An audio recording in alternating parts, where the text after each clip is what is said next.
Last 5 seconds. 3, 2, 1, start.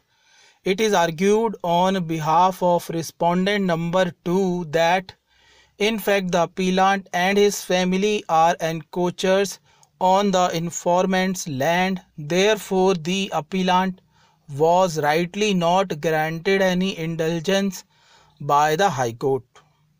Against the backdrop of these facts, it is pertinent to refer to the statement of objects and regions of enactment of the Act. It is provided as under: despite various measures to improve the socio-economic conditions of the scheduled castes and the scheduled tribes, they remain vulnerable. They are denied number of civil rights.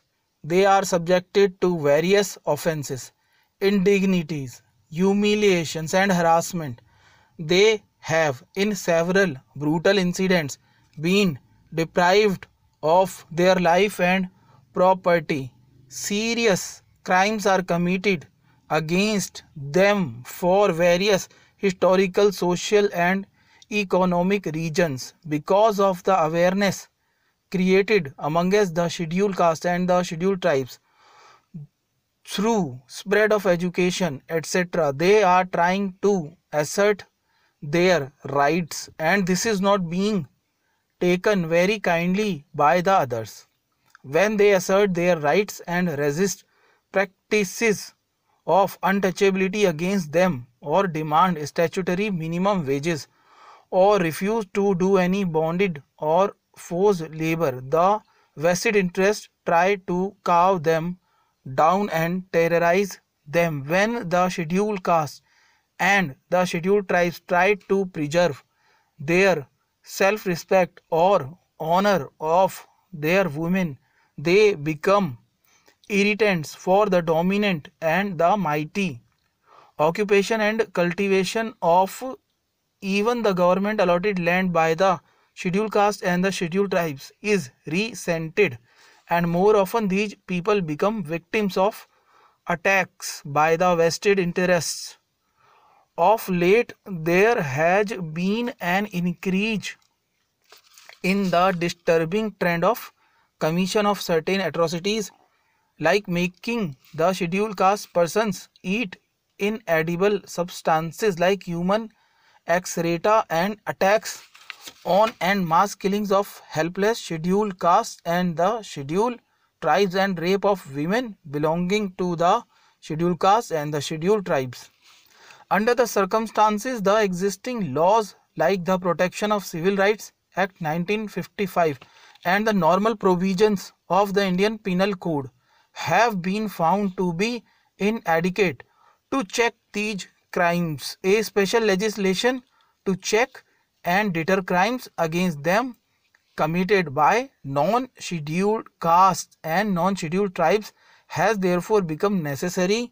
The long title of the Act is to prevent the commission of offences of atrocities against the members of the scheduled caste and the scheduled tribes, to provide for special courts and exclusive special courts for the trial of such offences, and for the relief and rehabilitation of the victims of such offences, and for matters connected therewith or incidental thereto.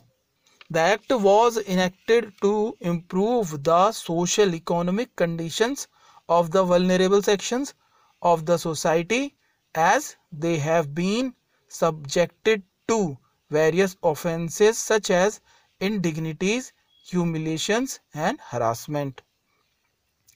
They have been deprived of life and property as well. The object of the Act is thus to punish the violators who inflict indignities, humiliations and the harassment, and commit the offence as defined under section 3 of the Act. The Act is thus intended to punish the acts of the upper caste against the vulnerable section of the society for the reason that they belong to a particular community. It may be stated that the charge sheet filed is for an offence under section 31X of the Act. The said section stands substituted by Act number 1 of 2016 with effect from 26 January 2016. The substituted corresponding provision is section 31R, which reads as under. 31R intentionally insults or intimidates with intent to humiliate a member of scheduled caste and scheduled tribe in any place within public view. The basic ingredients of the offence under section 31R of the Act can be classified as: first, intentionally insults or intimidates with intent to humiliate a member of a scheduled caste or a scheduled tribe, and in any place within public view. The offence under section 31R of the Act would indicate the ingredients of intentional insult and intimidation with an intent to humiliate a member of a scheduled caste or a scheduled tribe. All insults or intimidations to a person will not be an offence under the Act unless such insult or intimidation is on account of victim belonging to scheduled caste or scheduled tribe. The object of the Act is to improve the socio-economic conditions of the scheduled caste and the scheduled tribes, as they are denied number of civil rights. Thus, an offence under the Act would be made out when a number of the vulnerable sections of the society is subjected to indignities, humiliations, and harassment. The assertion of title over the land by either of the parties is not due to either the indignities, humiliations, or harassment. Every citizen has a right to avail their remedies in accordance with the law. Therefore, if the appellant or his family members have invoked jurisdiction of the civil court, or that respondent number 2 has invoked the jurisdiction of the civil court, then the parties are availing their remedies in accordance with the procedure established by law. Such action is not for the reason that respondent number 2 is member of the scheduled caste. Stop.